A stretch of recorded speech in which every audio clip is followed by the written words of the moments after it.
শালবনে ঘুরতে গিয়ে দুপুর হয়ে গেল। আমার অনেক খিদা পেয়েছিল। এখানে কোনো খাবারের দোকান পেলাম না। হঠাৎ দেখি এক ঝালমুড়িওয়ালা।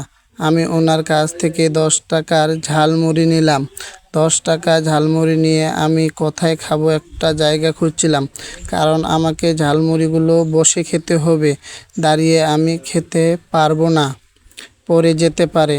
আমি নদীর ধারে ঝালমুড়িগুলো নিয়ে খেতে বসলাম। এখানে বসে ঝালমুড়ি খাওয়ার মজা আলাদা হবে। এখানে মানুষগুলো রাবার ড্রামে গোসল করতেছে। আমি বসে বসে ঝালমুড়ি খেলাম আর তাদের গোসল করা দেখলাম। এখানে সব সময় অনেক মানুষ ঘুরতে আসে। শালবন আসলে একটা মনোরম পরিবেশ। অনেক জায়গা থেকে মানুষ ঘুরতে আসে, তাই আমিও এখানকার প্রাকৃতিক দৃশ্যগুলো দেখার জন্য চলে এলাম। শেষে আমার ঝালমুড়ি খাওয়া শেষ, আমি মুখটা মুছে নিলাম। এবার আমি আবার চলে গেলাম শালবনের চারদিকে ঘুরে ফিরে দেখব, আনন্দ করব।